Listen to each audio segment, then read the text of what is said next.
Eu espero que esteja gravando. A tentativa aqui é apresentar o conteúdo desse mini curso que tem como título essa pergunta, né? Para que filosofia? É um mini curso, um conteúdo bastante introdutório, destinado a pessoas que tiveram pouco ou nenhum contato com a filosofia e com poucas aulas, né? Alguma coisa de pouca extensão. E a ideia aqui é apresentar os temas da filosofia e os períodos em que a filosofia se desenvolveu, destacando aqui uma coisa muito interessante. Os temas da filosofia, que são sempre problemas da filosofia, estão relacionados a objetos de outras ciências. Em primeiro lugar, a filosofia ela não tem um objeto próprio. Ela não é, por exemplo, como a matemática, que tem por objeto o ser numérico ou as figuras. Também não é como a biologia, que tem por objeto o ser vivo, né?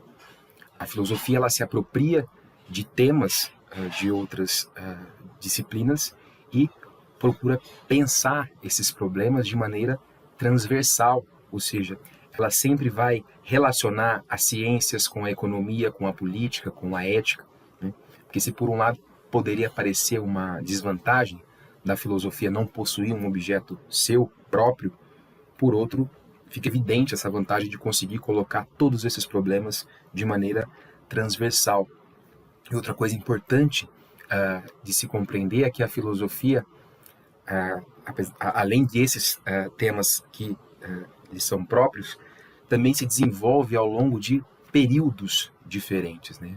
A gente pode distinguir aqui 4 períodos da filosofia, do mesmo modo como a gente distingue períodos na história, e procurar deixar claro aqui o seguinte: cada período tem uma maneira própria de abordar os seus problemas, e eu diria mais, existem problemas que são próprios a cada período, né? A gente tem, por exemplo, na contemporaneidade, problemas que não existiam na antiguidade. Um problema, por exemplo, se a publicidade infantil na internet é algo que deve ser válido ou não, é um problema próprio da contemporaneidade, né? Nem na Idade Média, nem na Antiguidade se tinha esse tipo de problema jurídico, ético, político. E é algo sobre o qual a gente vai falar ao longo do curso, né?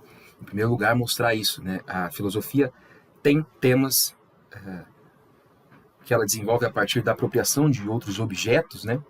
Sempre pensando nos problemas, né? A filosofia é uma atividade de colocar problemas, pensar os problemas desses campos do saber, e que ela se desenvolve ao longo de um determinado período.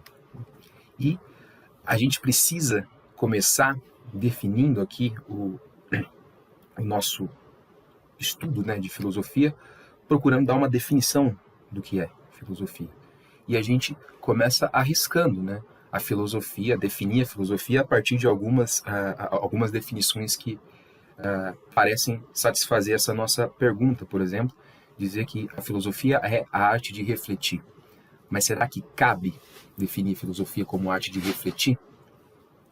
É uma definição que aparentemente é adequada, mas quando a gente para pensar que não somente os filósofos, mas biólogos, artistas, físicos, romancistas, teólogos, jornalistas, políticos também refletem, a gente conclui que a reflexão não é uma coisa própria da filosofia. Então, essa definição não vai servir para a gente, assim como também não vai servir a definição de que a filosofia é uma teoria da argumentação, sempre muito crítica, pela mesma razão da impossibilidade anterior, né? Biólogos, artistas, físicos, romancistas, matemáticos podem ser boas argumentadoras, sem que para isso sejam filósofos, né?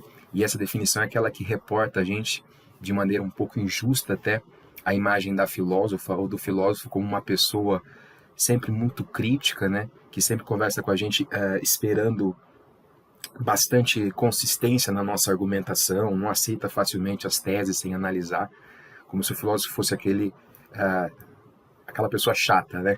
E a gente sabe que essa definição não serve, principalmente porque biólogos, físicos, romancistas podem ser bons críticos, boas críticas, serem bons argumentadores, boas argumentadoras, sem que isso faça delas filósofos ou filósofas, né?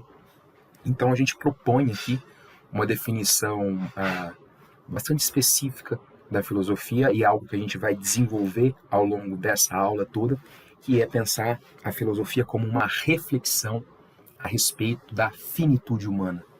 A gente precisa pensar o que é essa finitude, a gente vai desenvolver isso logo adiante, mas de cara já é importante ressaltar, e é aqui que começa a se delinear a resposta, né, a pergunta título do nosso minicurso, que é filosofia para quê?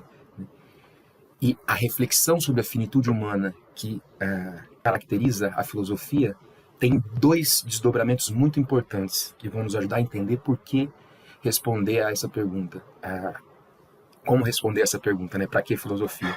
O primeiro desdobramento é que pensar sobre a finitude humana implica na maneira como a gente percebe a realidade em que a gente vive, ou seja, tem uma implicação que a gente poderia chamar de teórica. E, além disso, também tem uma implicação que a gente poderia chamar de prática.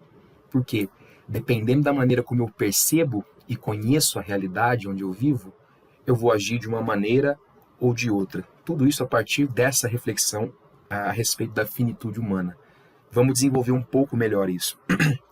O que a gente está chamando aqui de finitude humana? O que é a finitude humana? De modo mais geral, o que é a finitude? A finitude é a característica de todo ser que é limitado no espaço e no tempo. E eu vou trazer aqui alguns exemplos bastante triviais, bastante simples. Uma pedra, uma maçã e um gatinho. São 3 exemplos de seres finitos. A pedra, finita no espaço, porque ela ocupa o lugar onde ela está, a gente está imaginando uma pedra aqui, e não ocupa todos os outros. Do mesmo jeito, a maçã, que, como um ser finito, ocupa o lugar onde ela está e não todos os outros, e o gatinho do nosso exemplo. Ver essa imagem até nos ajuda a perceber o quanto isso é banal, né? Uma pedra é limitada no espaço, do mesmo jeito que uma maçã e um gatinho, né? No tempo, a gente também consegue perceber essa questão da finitude. A pedra não existe desde sempre. Ela passou a ter essa constituição que ela tem ao longo de, sei lá, milênios e milênios que ela foi se formando. Então ela não existe desde sempre assim. E ela não vai existir para sempre, né? Ela vai se decompor num determinado momento e essa pedra, tal como a gente está vendo, vai deixar de existir no tempo. Do mesmo jeito a maçã e o gatinho, né? A gente consegue perceber isso com um pouco mais de facilidade. A maçã ela não existiu e nem existe desde sempre, né? Ela era uma semente que germinou, virou um broto, uma árvore, deu o fruto e ela vai deixar de existir quando alguém comer ou quando ela apodrecer, cair do galho e continuar, né, o ciclo da macieira. E o gatinho é a mesma coisa, ele passou a existir a partir do momento que foi concebido pelos pais e infelizmente vai deixar de existir quando morrer. Então a gente tem aqui o exemplo de 3 seres que são finitos. E se a gente considerar a finitude como essa característica, né, da limitação no espaço e no tempo, o ser humano não é nada diferente da pedra, da maçã ou do gatinho. Acontece que o ser humano, diferentemente desses 3 elementos, ele tem consciência dessa finitude. Ele se percebe como um ser finito. E não somente como um ser finito no espaço e no tempo, mas um ser finito no intelecto, porque ele reconhece que não sabe todas as coisas. De fato, uma prova disso é o nosso avanço nas ciências.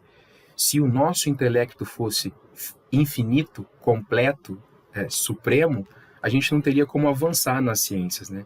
E o fato de a gente estar aprendendo coisas novas enquanto indivíduo, né, e como humanidade, mostra que o nosso intelecto é finito. Do mesmo jeito que a nossa potência é finita, né? O ser humano não pode todas as coisas. Ele não pode, de corpo aqui, simplesmente voar não pode deter o curso do tempo, não pode fazer inúmeras outras coisas. E se percebe finito também, de um ponto de vista ainda mais fundamental, né? Que além de não conhecer e de não poder todas as coisas, o ser humano não é todas as coisas. Ele é o que ele é e está diante de um mundo que colocado diante dele. Ele é finito nesse sentido também. E ter consciência dessa finitude e desses âmbitos de finitude faz com que o ser humano se coloque perguntas como essa, né? De onde viemos, para onde vamos, o que somos nós. E são perguntas que, se a gente perceber bem, assinalam esse aspecto temporal que constitui o ser humano, né? A sua consciência de finitude. Interessante também assinalar que quando a gente fala de finitude e de consciência de finitude, a gente não está falando só da nossa morte. A gente está pensando em qualquer coisa que tenha a ver com a impossibilidade de a gente voltar no tempo. Então, quando, por exemplo, a gente perde um amigo, desfaz uma amizade, ou queria voltar naquela época da nossa vida que, infelizmente, não retorna, é a consciência da finitude, né? O caso mais extremo, claro, é sempre o da morte, né? A nossa própria morte e a morte das pessoas que nos cercam, sobretudo os nossos entes queridos. Mas pensar a finitude humana em todos esses aspectos, o intelecto, a vontade, a potência, e como é que a gente faz para pensar o nosso papel, o nosso lugar diante dessa finitude, porque, de fato, ter consciência dessa finitude é angustiante. E é nesse sentido que o ser humano precisa de algumas atividades por meio das quais ele consegue se livrar desse medo da finitude, ou que a gente poderia, forçando um pouquinho a barra aqui, dizer se salvar da finitude, né? Existem pelo menos duas maneiras pelas quais o ser humano procura se salvar dessa finitude, e lembrando aqui, finitude num sentido muito amplo, né? A primeira maneira é a religião. E quando eu falo religião, eu falo qualquer religião. Porque religião, de modo muito geral, sempre tem a ver com o quê? Uma maneira por meio da qual o ser humano busca pensar e se salvar do medo dessa finitude a partir de um elemento que é a fé. A fé consiste no quê? É a confiança que nós, enquanto seres humanos, temos em algo ou em alguém. Eu posso imaginar um deus, uma deusa, deuses ou deusas, eu posso imaginar, por exemplo, a ordem cósmica ou o universo. Em todo caso, existe um elemento aí que é a fé, a confiança que nós precisamos depositar em algo ou em alguém. Essa é uma maneira pela qual o ser humano se salva desse medo da finitude. Mas a gente não vai falar de religião. O nosso assunto aqui é filosofia. A gente reconhece o papel da religião como uma atividade que visa salvar o ser humano do medo da finitude, mas o nosso foco aqui é filosofia, né? E a filosofia se distingue da religião por quê? Enquanto a religião conta com esses dois polos, por meio do qual a gente pode realizar a nossa ação de fé, a filosofia é uma atividade por meio da qual o ser humano realiza essa sua reflexão sobre a finitude, contando apenas com as suas próprias forças. A filosofia é uma atividade por meio da qual o ser humano, por meio da sua razão, procura pensar e encontrar a salvação, entre aspas, para essa finitude, né? Sua consciência da sua finitude.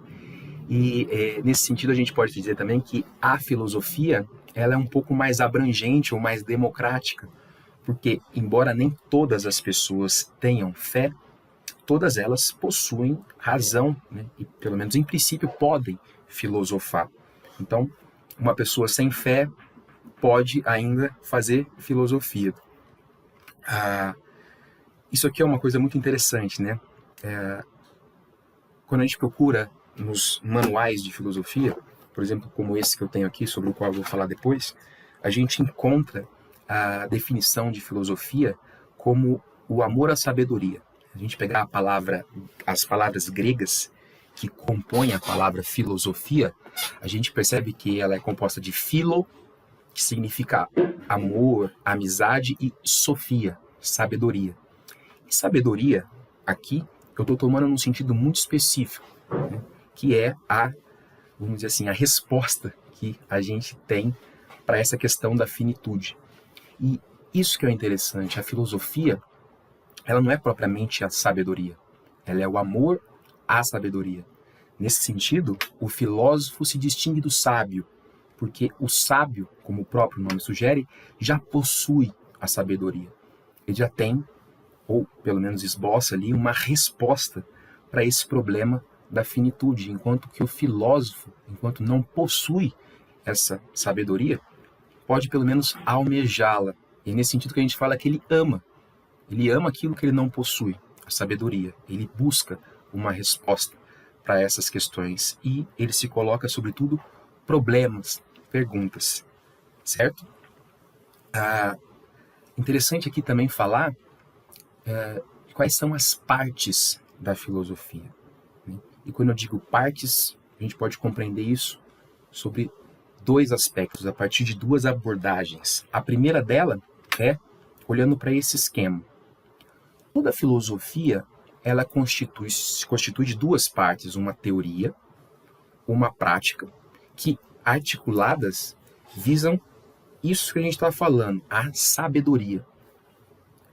Como a gente acabou de ver, o filósofo, ele não é sábio, ele é alguém que busca, que almeja a sabedoria. E para isso ele procura articular esses dois campos, a teoria, sobre a qual a gente já vai falar, e a prática também, em vista de procurar a busca pela sabedoria.